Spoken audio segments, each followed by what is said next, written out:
जय हिंद दोस्तों। Previous lecture से हम लोग वर्क का कैलकुलेशन कर रहे थे, यानी हर एक फोर्स के कोरस्पोंडिंग हम लोग क्या किए थे, वर्क देखे थे। Work done by gravity, work done by friction, work done by normal, work done by tension, यानी जितने तरह का हमारे पास फोर्स हो सकते हैं हर एक फोर्स के कोरस्पोंडिंग हम लोग ने क्या किया था, वर्क निकाला था। आज हम लोग का जो टॉपिक है, आज हम लोग एक ऐसे फोर्स के बारे में पढ़ने वाले हैं, यानी एक ऐसे फोर्स के वर्क के बारे में पढ़ने वाले हैं जो एक्चुअली में एग्जिस्ट नहीं करता है, लेकिन हम उसको जबरदस्ती क्या करते हैं, काम में लेके आते हैं। तो आज हम लोग का जो नाम है वो क्या है, work done by pseudo force. Work done by pseudo force के कारण हम लोग क्या करेंगे, सबसे पहले वर्क देखेंगे। लेकिन सीडो फोर्स होता क्या है उसको पहले देखेंगे, क्योंकि अभी मैंने आपको क्या बोला कि एक ऐसे फोर्स के बारे में, एक ऐसी चीज के बारे में पढ़ने वाले हैं जो कि झूठा है, एग्जिस्ट ही नहीं करता है, उसका हम लोग वर्क करने वाले हैं। बड़ी इंटरेस्टिंग आज का टॉपिक है ना।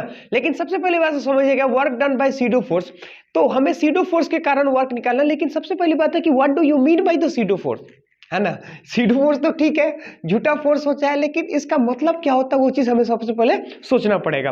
तो देखिए सीडो फोर्स क्या होता है, उसको अगर समझने के लिए मैं आपके सामने एक सिचुएशन क्रिएट करता हूं। वो सिचुएशन आपको सब कुछ बता देगा, यानी वो आपको बताएगा कि सीडो फोर्स क्या होता है, वो आपको बताएगा कि सीडो फोर्स क्यों लगाते हैं, वो आपको बताएगा कि सीडो फोर्स का वर्क कैसे निकालते हैं, ठीक है।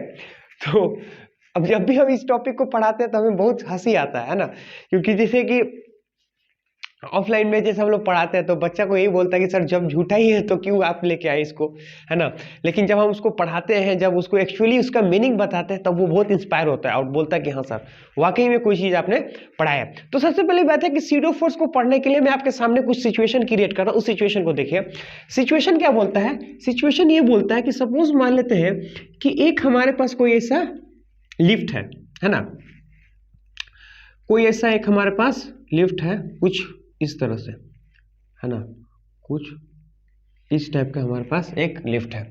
अब हम ये चीज देखेंगे कि ये लिफ्ट हमारा ये कुछ ऐसे और ऐसे, है ना। ये लिफ्ट में हम क्या करते हैं कि एक ब्लॉक को रखे हैं, ये हमारा एक ब्लॉक यहाँ पे रखा हुआ है कुछ इस टाइप का, और ब्लॉक का मास क्या है, m। और ब्लॉक के और लिफ्ट में हम क्या करें कि एक आदमी को खड़ा कर दिए, है ना। ये हमारे राम बाबू ए है, और हम ये बोल रहे हैं कि लिफ्ट कहाँ जा रहा है, ऊपर। और लिफ्ट ऊपर जाएगा तो हमें पता है कि राम बाबू और ब्लॉक दोनों कहाँ जाएंगे, ऊपर की तरफ जाएंगे। तो लिफ्ट कहाँ जा रहा है, ऊपर की तरफ। और वहां पे क्या होता है, हम ये चीज बोलते हैं कि यहाँ पे एक आदमी भी हमारे पास, लेट्स सपोज मान लेते हैं कि वो ग्राउंड पे ऐसे यहाँ पे वो खड़ा है कुछ ऐसे, है ना। और वो क्या है, यहाँ पे वो रेस्ट पे है, यानी ये हमारे पास क्या है, रेस्ट पे है। ये ए है और ये बी है, यानी कहने का मतलब ये हमारा राम बाबू है, ये हमारा क्या है, श्याम बाबू है। दो चीज है, ये राम बाबू है और ये श्याम बाबू है। अब हम आपसे ये बोलेंगे कि लिफ्ट कहाँ जा रहा है, लिफ्ट हमारा ऊपर की तरफ जा रहा। एक ऑब्जर्वर यहाँ पे है, एक ऑब्जर्वर वहां पे है, और ये ब्लॉक रखा है। क्वेश्चन क्या है, क्वेश्चन बोलता है कि what is the value of, what is the value of normal reaction of normal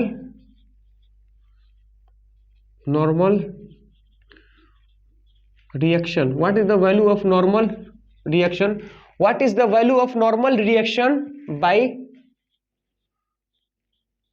lift on block, what is the value lift on block, block के ऊपर क्या होगा वो चीज हमें पता लगाना। देखिए सबसे पहली बात है कि इसको कैसे करेंगे, तो हम क्या करते हैं कि दो साइड को हम लोग डिसाइड कर लेते हैं। जैसे ये मैं यहाँ पे लिखूंगा विथ रिस्पेक्ट टू ए, और यहाँ पे लिखूंगा मैं विथ रिस्पेक्ट टू बी, है ना। बी के रिस्पेक्ट में और ए के रिस्पेक्ट है। सबसे पहली बात है कि अगर हमें क्या निकालना है, नॉर्मल रिएक्शन निकालना है, तो नॉर्मल रिएक्शन के लिए हम क्या करते हैं, यहाँ पे भी बनाएंगे और यहाँ पे भी बनाएंगे। क्या बनाते हैं, एफबीडी बनाते हैं। तो देखिए हम क्या करते हैं, एक एफबीडी यहाँ पे हम लोग बनाते हैं कुछ इस तरह से, ये हमारा मास है ना, ये कुछ इस तरह से है। तो हमें पता है कि अगर एफबीडी बनाए तो इसका मास क्या है, m है। तो कुछ काम आए या ना आए, हमेशा क्या होता है, एक mg का फोर्स नीचे की तरफ लगता है। और चूंकि ये लिफ्ट के ऊपर रखा है तो लिफ्ट भी उसको क्या करेगा, एक नॉर्मल का फोर्स लगाएगा, और उसका जो डायरेक्शन होता है वो क्या होता है, ऊपर के डायरेक्शन में होता है। अब मैं बोलूंगा विथ रिस्पेक्ट टू एक ए के रिस्पेक्ट में ये कहाँ मूव कर रहा है, तो ए के रिस्पेक्ट में कहीं मूव नहीं कर रहा। इसलिए क्योंकि हर समय ए के पास क्या होता है, ब्लॉक रखा होता है। मान लो कि यहाँ पैसे रहे तो ब्लॉक हमेशा क्या वहीं पे रखा रहेगा। मतलब लिफ्ट है, लिफ्ट कहाँ जा रहा है, लिफ्ट हमारा जा रहा है ऊपर की तरफ, जा रहा जा रहा जा रहा जा रहा जा रहा जा रहा, कहाँ जा रहा है, ऊपर की तरफ जाते जा रहा। लेकिन हम ये बोलेंगे कि लिफ्ट के पास, लिफ्ट में जो ए ऑब्जर्वर रखा है उसके पास एक ब्लॉक रखा है जिसका मास क्या है, एम है। अब चूंकि हम हमेशा देख रहे हैं कि मान लो यहाँ पे हम खड़े हैं तो अभी भी वहीं पे है, हमेशा वहीं पे है, हमेशा क्या रहता है, वहीं पे होता है। इस चीज को कैसे समझ सकते हैं, इस चीज को हम लोग ऐसे समझ सकते हैं कि जैसे एक लिफ्ट है और लिफ्ट में आप है और आपकी वो है, समझे ना, कौन, हाँ, तो मान लीजिए कि आप है आपकी वो है, तो एक साथ अगर देखेंगे तो लिफ्ट कहाँ से आता है, एक फ्लोर से दूसरे फ्लोर पे जाता है।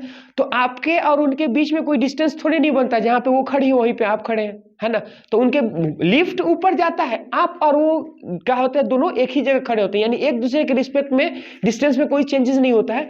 इसी तरह ए के रिस्पेक्ट में ब्लॉक में कोई चेंजेस नहीं होगा, पूरा का पूरा सिस्टम कहाँ जा रहा, ऊपर की तरफ जा रहा। इसका मतलब है कि इसके रिस्पेक्ट में एक्सीलरेशन क्या हो जाएगा, जीरो, यानी इसके रिस्पेक्ट में एक्सीलरेशन क्या होगा, जीरो। तो अब मैं ये चीज बोल सकता हूं कि नॉर्मल का फोर्स है ऊपर, mg का फोर्स है नीचे, मास है m और एक्सीलरेशन है जीरो। तो n इज इक्वल टू बात करेंगे तो mg के बराबर आ जाएगा। यानी कहने का मतलब है कि a के रिस्पेक्ट में अगर नॉर्मल देखें तो क्या आता है, mg के बराबर आता है। अच्छा, b के रिस्पेक्ट में देखिए, अगर b के रिस्पेक्ट में देखना है तो हमें क्या बनाना पड़ेगा, हमें एक उसका bd बनाना पड़ेगा। मान लेते इसका मास क्या है m, और इसको कहाँ लग रहा है, नीचे की तरफ फोर्स लग रहा, और ऊपर की तरफ क्या लग रहा है, एक नॉर्मल फोर्स लग रहा है। mg कहाँ लग रहा है, नीचे की तरफ, नॉर्मल कहाँ लग रहा है, ऊपर की तरफ। अब हम बोलेंगे जब हम यहाँ पे देखे हैं, मान लो नीचे की तरफ बैठे हैं, तो हमें पता है कि यहाँ से देखेंगे तो पूरा का पूरा ब्लॉक कहाँ जा रहा है, ऊपर की तरफ जा रहा है। इसका मतलब कि पूरा का पूरा सिस्टम कहाँ जाएगा, ऊपर। तो नीचे वाला बैठे वाले आदमी को क्या होगा कि ए एक्सीलरेशन से पूरा का पूरा सिस्टम ऊपर जा रहा है। अब चूंकि ब्लॉक उसके अंदर रखा है तो इसके रिस्पेक्ट में ब्लॉक भी कहाँ जा रहा है, ऊपर की तरफ। कितने एक्सीलरेशन से, ए के एक्सीलरेशन से जा रहा है। इसका मतलब है कि ए के बी के रिस्पेक्ट में ए हमारा कहाँ जा रहा है, ऊपर की तरफ। अब हमें पता है कि जो ऊपर जो एक्सीलरेशन का डायरेक्शन होता है उसको प्लस मानते हैं, और जो एक्सीलरेशन के डायरेक्शन में नहीं होता उसके अपोजिट होता है उसको माइनस मानते हैं।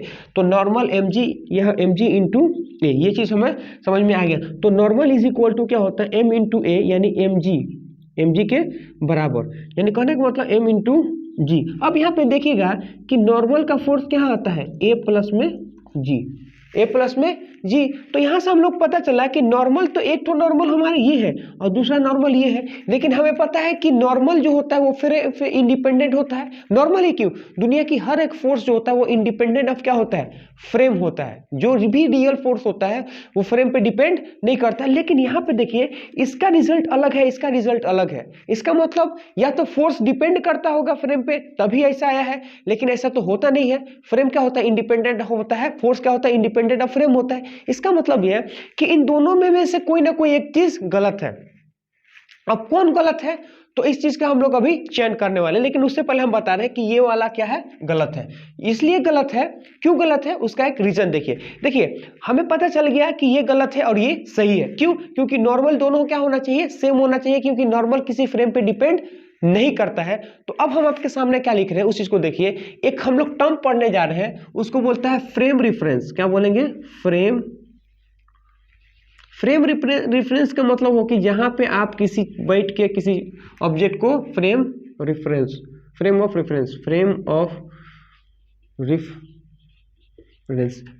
रेफरेंस का मतलब क्या होता है, उस चीज को समझने की कोशिश कीजिए। कि देखिए फ्रेम ऑफ रेफरेंस का मतलब होता है कि एक ऐसा फ्रेम, एक ऐसा जगह जहां पे बैठ के हम लोग किसी ऑब्जेक्ट को देखते हैं, उसको क्या बोलते हैं, फ्रेम। समझ में आया मैं क्या बोल रहा हूं, कि एक ऐसा जगह जहां पे हम बैठ के किसी ऑब्जेक्ट को देखते हैं उसको क्या बोलते हैं, फ्रेम ऑफ रेफरेंस। जैसे कि लिफ्ट के अंदर ये आदमी बैठा है, तो इस आदमी के लिए ये जो लिफ्ट होता है वो क्या होता है, फ्रेम। तो ए के लिए फ्रेम कौन है, ए, ये क्या है, लिफ्ट है। तो लिफ्ट क्या बोला, लिफ्ट के अंदर जो आदमी बैठा है बोला कि हम फ्रेम ऑफ रेफरेंस में है, किसके, इस लिफ्ट के। समझ में आया, जैसे कि हम है, हमारे पास क्या है कि हमारी जो आंख है वो क्या है, दो ऑब्जर्वर है, और हमारी जो पूरी बॉडी है, वो क्या है, एक प्रकार के फ्रेम हो। तो फ्रेम का मतलब होता है कि जहां पे हम लोग बैठ के किसी ऑब्जेक्ट को या किसी चीज को ऑब्जर्व करते हैं, उसको क्या बोलते हैं, फ्रेम ऑफ रेफरेंस। तो इसको बोलते हैं frame of reference. Frame of reference का मतलब होता है एक ऐसा जगह जहां पे हम लोग बैठ के किसी ऑब्जेक्ट को या किसी चीज को एनालाइज करते हैं। जैसे आप ट्रेन के अंदर बैठे हो तो आपका रेफरेंस कौन हो गया, वो ट्रेन हो गया, है कि नहीं है। क्यों? क्योंकि हम लोग वहां पे बैठ के किसी पेड़ को या किसी स्टेशन पर खड़े हुए आदमी को देखते हैं तो आदमी कहाँ जाता है, अगर हम आगे जाते हैं तो आदमी पीछे जाता है, लेकिन एक्चुअली में आदमी तो वहीं खड़ा होता है, हम आगे जाते हैं तो हमें लगता है कि वो पीछे जा रहा है। इसका मतलब वो कि वो डिपेंड करता है किस पे, फ्रेम के रेफरेंस पे। तो फ्रेम ऑफ रेफरेंस का मतलब होता है कि ऐसा जगह जहां पे हम लोग बैठ के किसी ऑब्जेक्ट को या किसी इमेज को क्या करते हैं, एनालाइज करते हैं। अब ये जो फ्रेम ऑफ रेफरेंस जो होता है वो दो प्रकार का होता है। एक होता है इनर्शियल फ्रेम, और दूसरा जो होता है वो नॉन इनर्शियल फ्रेम। एक होगा इनर्शियल फ्रेम, दूसरा होता है नॉन इनर्शियल फ्रेम, है ना। अब इनर्शियल फ्रेम और नॉन इनर्शियल फ्रेम का मतलब क्या होता है, वहां पे देखिए कि what do you mean by the condition of inertial and non inertial. तो इनर्शियल का कंडीशन जो होता है वो होता है कि एक्सीलरेशन मस्ट बी क्या होना चाहिए, जीरो, यानी मस्ट बी जीरो। मस्ट भी क्या होना चाहिए, एक्सीलरेशन मस्ट बी जीरो। यहां पे देखेंगे तो वेलोसिटी भी हमारा क्या होना चाहिए, जीरो हो या जीरो ना हो, यानी ये दोनों क्या होना चाहिए, मे बी जीरो, लेकिन एक्सेलरेशन मस्ट बी जीरो। यानी एक ऐसा फ्रेम, एक ऐसा जगह जहां पे हम लोग बैठ जाएं तो वहां पे एक्सेलरेशन क्या होना चाहिए, जीरो। जैसे सपोज मान लेते हैं कि ये हमारे पास एक ट्रॉली है ना। इस ट्रॉली को अगर मैं बोलूं कि मैं इस ट्रॉली के ऊपर बैठा हूं, लेट सपोज मान लो ऐसा है और ये ट्रॉली है, ये ट्रॉली के ऊपर हम लोग क्या करें, बैठे हुए हैं, मतलब हम यहाँ पे खड़े हैं। तो अगर मैं बोलूंगा कि यहाँ पे मैं खड़ा हूँ, तो अगर मैं बोलूंगा कि ये अगर वेलोसिटी v से जा रहा है, यानी कांस्टेंट वेलोसिटी से जा रहा है, तो यहाँ पे देखेंगे तो एक्सेलरेशन क्या है, मस्ट बी जीरो। अरे एक्सेलरेशन क्या है हमारा, मस्ट बी जीरो। इसका मतलब है कि this frame is a inertial frame, यानी एक ऐसा फ्रेम जिसका एक्सेलरेशन क्या हो, जीरो, उसको क्या बोलते हैं, इनर्शियल फ्रेम। जैसे ग्राउंड को हम लोग क्या मानते हैं, एक प्रकार का इनर्शियल फ्रेम है जिसका एक्सेलरेशन क्या होता है, जीरो। उसी तरह इस ट्रॉली के ऊपर हम लोग देखें तो ट्रॉली कांस्टेंट वेलोसिटी से चलने का मतलब उसके में एक्सेलरेशन क्या होता है, जीरो होता है। तो ये हमारा एक नॉन इनर्शियल है। इसी तरह अगर हम लोग बात करें कि एक ऐसा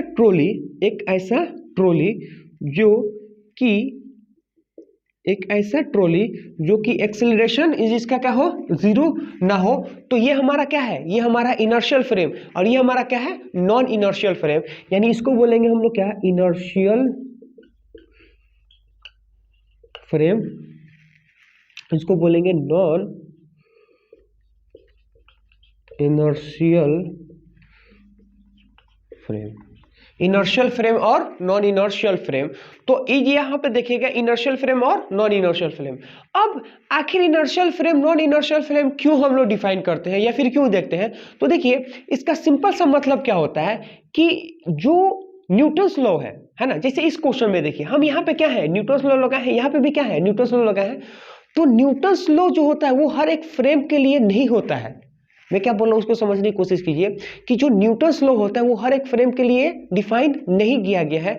न्यूटन्स लॉ सिर्फ और सिर्फ किसके लिए डिफाइन किया गया है, तो न्यूटन्स लॉ सिर्फ और सिर्फ इनर्शियल फ्रेम के लिए डिफाइन किया गया, नॉन इनर्शियल के लिए डिफाइन नहीं किया गया है। तो इसका मतलब यह है कि जब भी कोई ऐसा फ्रेम जो कि कांस्टेंट वेलोसिटी से चलता हो या फिर जीरो वेलोसिटी से चलता हो तो उसमें न्यूटन्स लॉ एप्लीकेबल होता है, लेकिन एक ऐसा फ्रेम जो कि एक्सेलरेट करता हो वहां पे न्यूटन्स लॉ एप्लीकेबल नहीं होता है। तो मैं यहां से लिखूंगा क्या कि हियर इस फ्रेम में क्या होता है कि न्यूटन्स का लॉ एप्लीकेबल।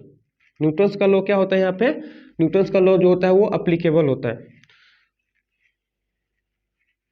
न्यूटन्स का लॉ जो होता है वो क्या होता है, एप्लीकेबल होता है। और यहाँ पे होता है, यहाँ पे देखेंगे तो यहाँ पे एक्सेलरेशन क्या होता है, मस्ट बी नॉन जीरो होना चाहिए।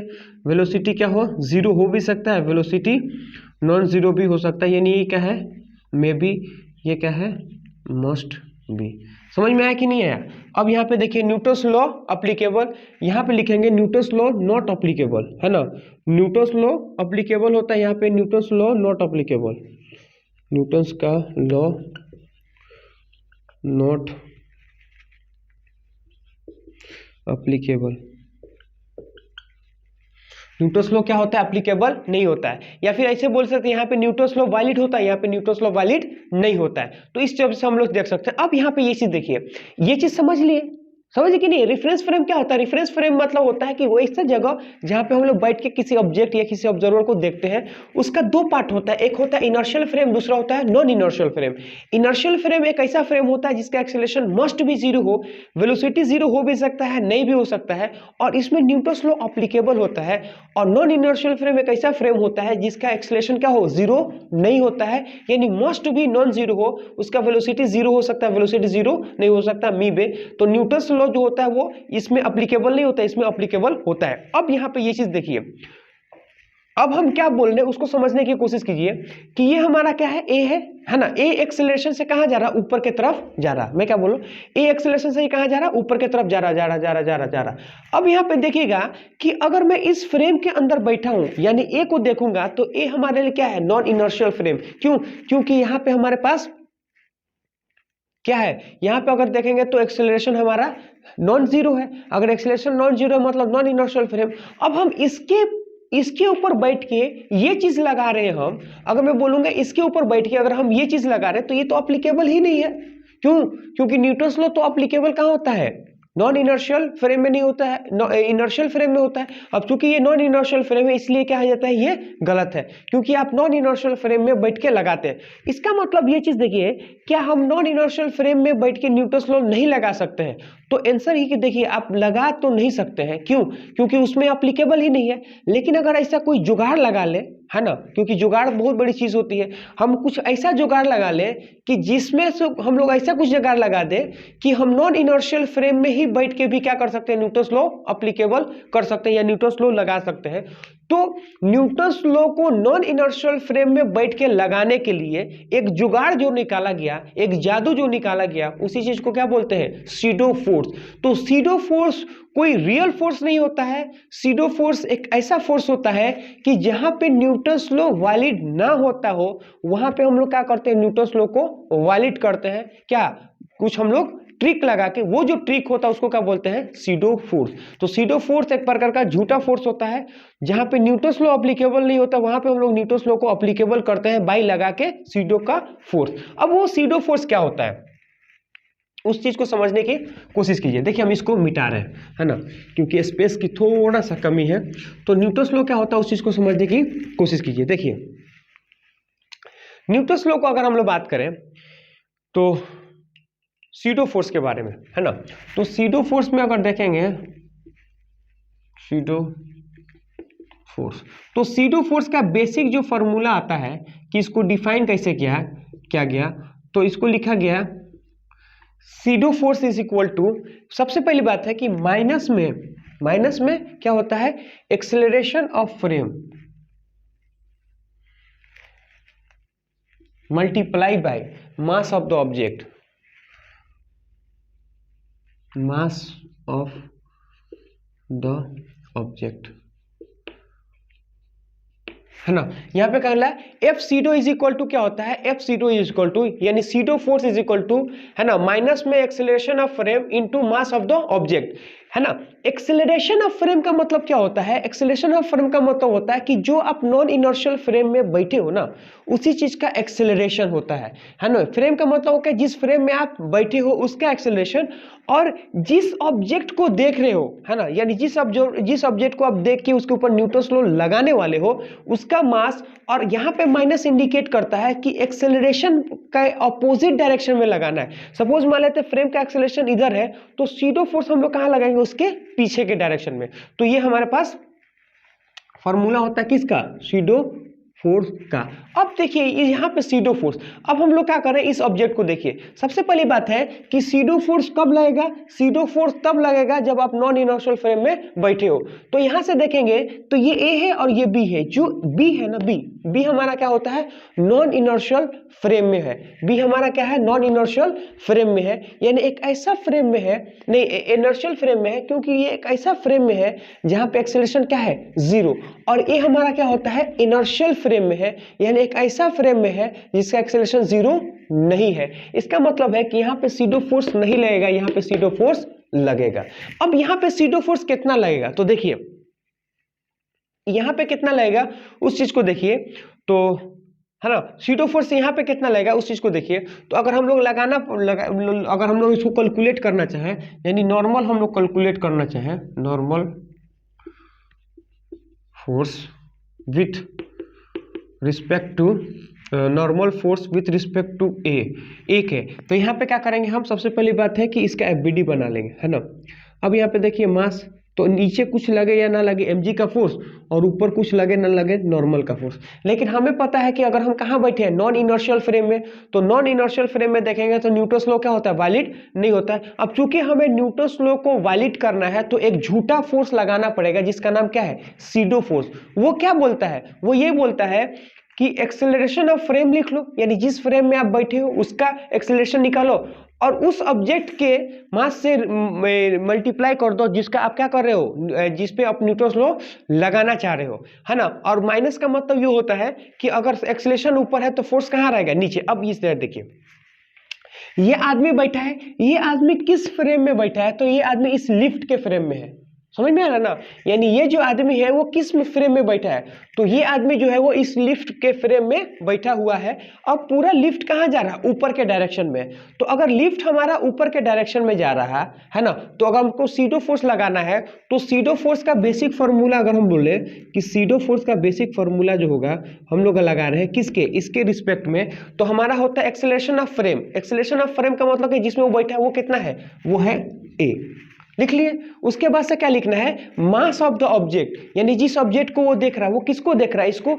तो इसका मास। और दूसरी बात ये है कि माइनस वहां पे लगाएंगे, माइनस हम इसलिए लगाएंगे कि जो सीडो फोर्स जो है वो एक्सेलरेशन के अपोजिट डायरेक्शन में है, यानी ये जो फोर्स है वो एक्सेलरेशन के अपोजिट डायरेक्शन में है। अब यहाँ पे देखिए कि एक्सेलरेशन हमारा कहाँ है, ऊपर के डायरेक्शन में, इसलिए सीडो फोर्स जो लगेगा हमारा वो कहाँ लगेगा, नीचे के डायरेक्शन में लगेगा, है कि नहीं। अब हम लोग न्यूटन्स लॉ लगा देंगे। अब न्यूटन्स लॉ कैसे लगाएंगे उस चीज को देखिए कि हम इस फ्रेम में बैठे हैं। अब हम इस फ्रेम में बैठे हैं तो इस फ्रेम में बैठ के इस ऑब्जेक्ट को देखेंगे तो उसका एक्सेलरेशन कितना होगा, जीरो, क्योंकि वो हमेशा क्या है, रुका हुआ है। इसका मतलब ये है कि नॉर्मल फोर्स होगा ऊपर, है ना, और नीचे के डायरेक्शन में क्या होगा, mg का फोर्स माइनस में m into a is equal to क्या होगा, मास इंटू जीरो एक्सेलरेशन, क्योंकि एक्सेलरेशन क्या है, रुका हुआ है। तो नॉर्मल फोर्स को अगर हम लोग बात करें तो नॉर्मल फोर्स हमारा आ गया mg का फोर्स प्लस में m इंटू ए का फोर्स।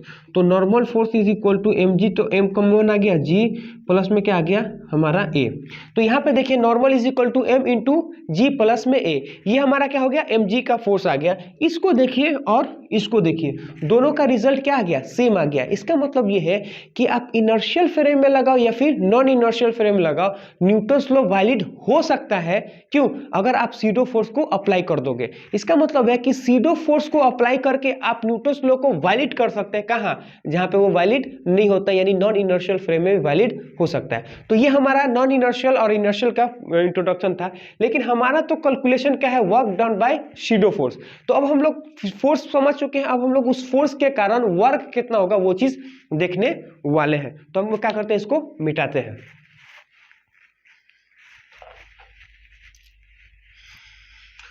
तेरे नैना रे नैनो की बात है।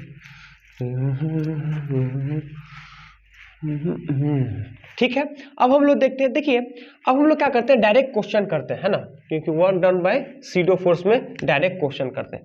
क्वेश्चन क्या है, क्वेश्चन ये बोलता है कि सपोज मान लेते हैं कि एक हमारे पास कोई फ्रिक्शनलेस सरफेस है ना, कुछ इस तरह सा सरफेस मान लेते हैं।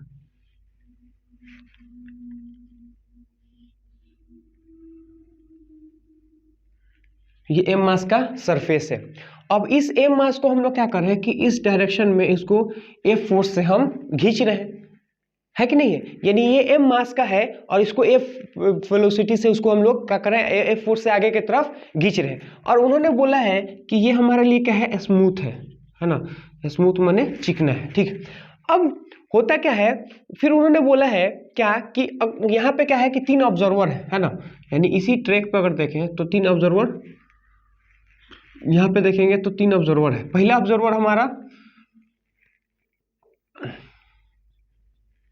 ए है और दूसरा ऑब्जर्वर हमारा बी है और तीसरा ऑब्जर्वर अगर बोले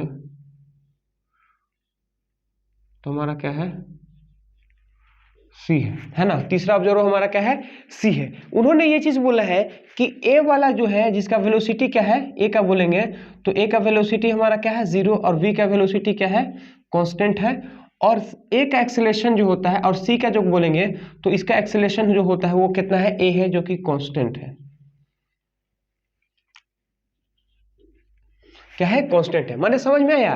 बोला है कि एक स्मूथ सरफेस है, उस स्मूथ सरफेस के ऊपर एक ब्लॉक को रखा गया है और उस ब्लॉक को एफ फोर्स से क्या करें, आगे की तरफ खींच रहे हैं। और यहाँ पे देखेंगे तो 3 ऑब्जर्वर है, एक observer A B and C, 3 observer है। और तीनों ऑब्जर्वर को देखेंगे तो फर्स्ट ऑब्जर्वर का वेलोसिटी कितना है, 0 और सेकेंड ऑब्जर्वर का वेलोसिटी कितना है, कांस्टेंट है। और थर्ड जो हमारा ऑब्जर्वर है उसका एक्सेलरेशन कितना है, ए है और कांस्टेंट एक्सेलरेशन है और पूरा का पूरा सिस्टम आगे की तरफ मूव कर रहा है। तो उन्होंने क्या बोला है, उन्होंने बोला है कि find the work done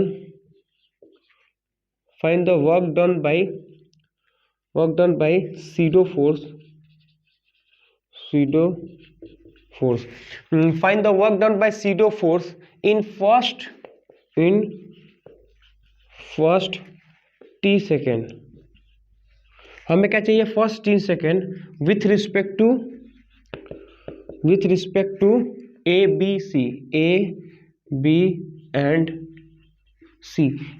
and C तीनों के रिस्पेक्ट में। अब उसको हम लोग कैसे सोचेंगे, उसको सोचने की तरीका देखिए। सबसे पहली बात है कि हम बोलते हैं ए और बी, है ना, यानी work done by pseudo force with respect to A and B. तो मैं लिखूंगा कि वर्क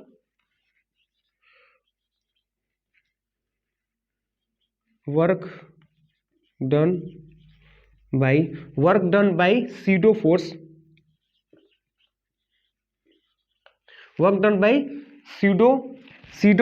विथ रिस्पेक्ट टू, अगर बात करें वो किसका है, ए और कितना होगा बी, ए और बी के रिस्पेक्ट में, है ना। Work done by pseudo force जो होगा ए और बी के रिस्पेक्ट में अगर करेंगे तो कितना होगा। तो देखिए हमें पता है कि वर्क जो होता है, work is equal to magnitude of 4 into S into cos theta, ये चीज है। अब यहाँ पे देखिएगा कि हमें सबसे पहली बात है कि pseudo फोर्स को कैलकुलेट करना पड़ेगा, तभी तो उसके डिस्प्लेसमेंट को और उसके एंगल को हम लोग क्या करें, मल्टीप्लाई करेंगे। तो सबसे पहली बात है फोर्स को कैलकुलेट करेंगे। कैसे हम लोग फोर्स को कैलकुलेट करते हैं उस चीज को आप देखिए।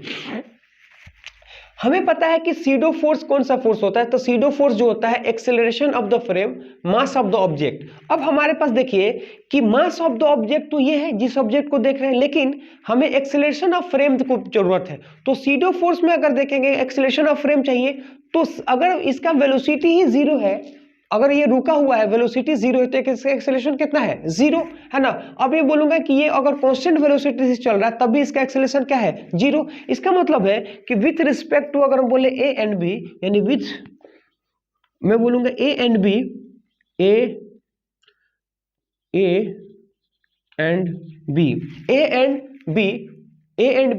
हैव 0 वेलोसिटी, हैव क्या है, 0 वेलोसिटी। अगर वो क्या है, 0 वेलोसिटी पे है, ये क्या होगा, 0,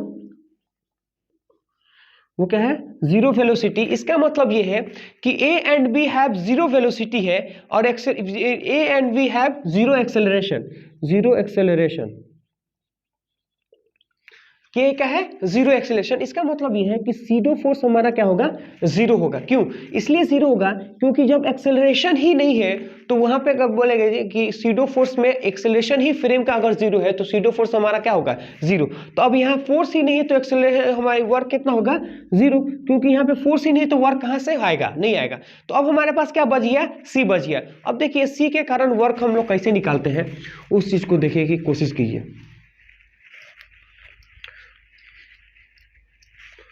तो वर्क अगर हम लोग निकालना चाहें किसके, विथ रिस्पेक्ट टू सी, तो अब हम लोग कैसे निकालेंगे। तो सबसे पहली बात है कि हमें क्या चाहिए, फोर्स ऑफ सीडो फोर्स। तो ए के रिस्पेक्ट में सीडो फोर्स कितना होगा, यानी अब मैं बोलूंगा कि pseudo force with respect to X वो कितना होगा, तो वहां पे वो कितना होगा उस चीज को देखिए कि सबसे पहले बात है कि एक्सेलरेशन ऑफ फ्रेम। तो ये सी ऑब्जर्वर को देखेंगे तो ए एक्सेलरेट से चल रहा है, तो इसका एक्सेलरेशन कितना है, तो इसका फ्रेम का एक्सेलरेशन होता है वो होता है कितना, ए है। और हमें पता है कि जिस ऑब्जेक्ट को वो देखता है उसका मास, तो उसका मास कितना है, एम है। और हमें पता है कि उसको कहाँ लगाना, अपोजिट डायरेक्शन में। तो यहाँ देखिए कि एक्सेलरेशन के अपोजिट डायरेक्शन में क्या है, फोर्स है। तो एक्सेलरेशन है आगे की तरफ तो फोर्स कहाँ होगा, पीछे की तरफ। इसका मतलब ये है कि अगर हम इस ब्लॉक को बनाएं तो इस ब्लॉक के ऊपर अगर सीडो फोर्स का बात करें तो वो कहाँ आएगा, पीछे की तरफ, एक्सेलरेशन इनटू एम, यानी acceleration into mass of the object. ये चीज अपने पास है। और एक फोर्स कहाँ लग रहा है, तो एक फोर्स हमारा इधर के डायरेक्शन में लग रहा है। ठीक, ये हमारा क्या है, दो फोर्स है। तो अब हमारे पास देखेगा तो फोर्स तो हमें निकल गया m इंटू ए, लेकिन हमें क्या निकालना है, हमें डिस्प्लेसमेंट भी निकालना है।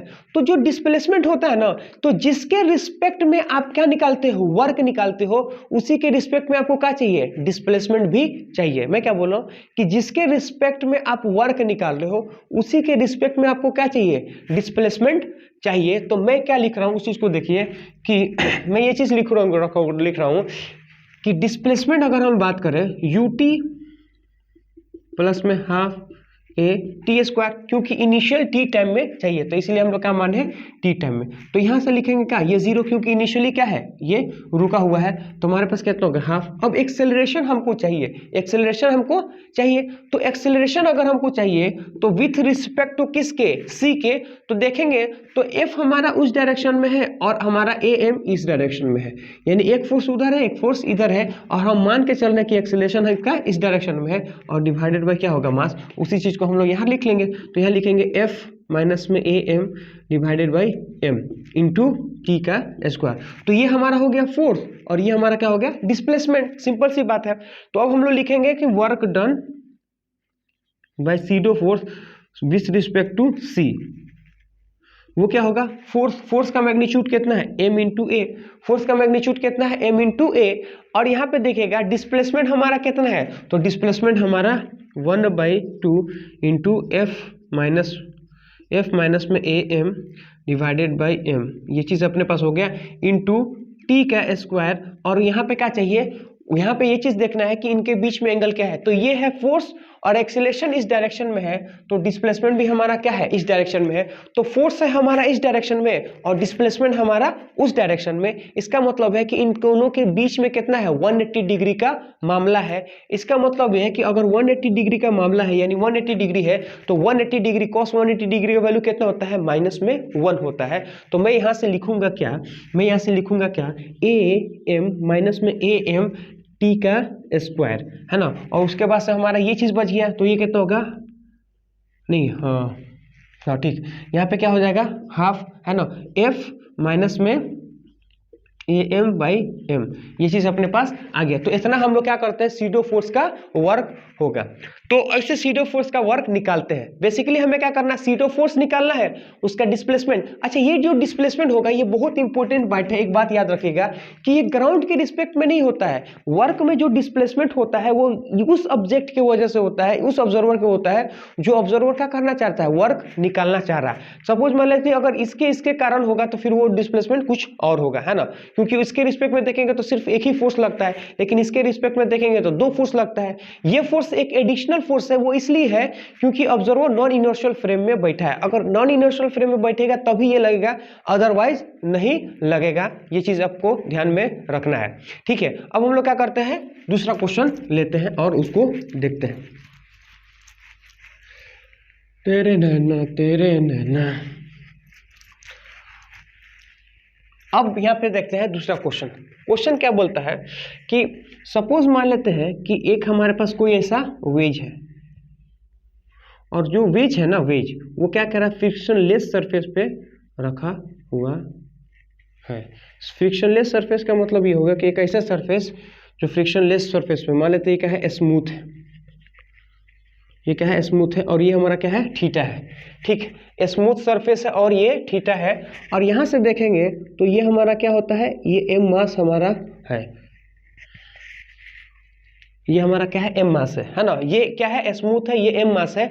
और उन्होंने ये चीज बोला है कि अगर सपोज मान लेते ये पूरा वेज जो है हमारा आगे की तरफ ए एक्सेलरेशन से क्या कर रहा है, मूव कर रहा है। समझ में आ रहा ना, हम क्या कर रहे हैं, एक वेज लिए हैं जो फ्रिक्शनलेस सरफेस पे रख दिए हैं, और पूरा वेज को ए एक्सेलरेशन की तरफ आगे की तरफ जा रहा है। और यहाँ पे बोलेंगे तो एक एम मास का ब्लॉक रखा हुआ है, तो इसको बोलते हैं बॉटम है,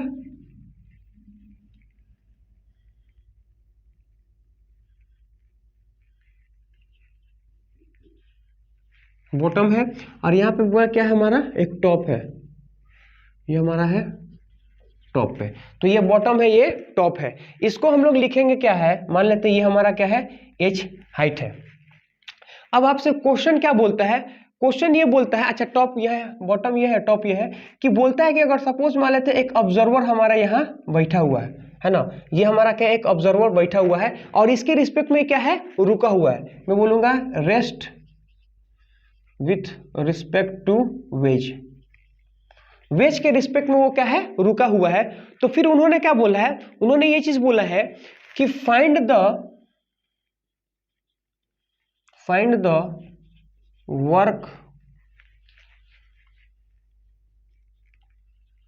find the work done bye, find the work done by pseudo force, find the work done by pseudo force, find the work done by pseudo force, find the work done by pseudo force with find the work done by pseudo, find the work done by pseudo force with respect to observer, find the work done by pseudo force with respect to observer, observer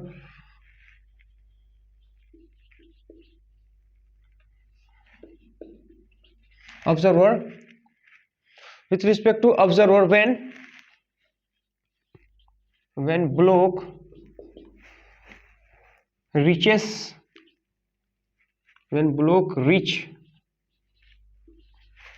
bottom to top, bottom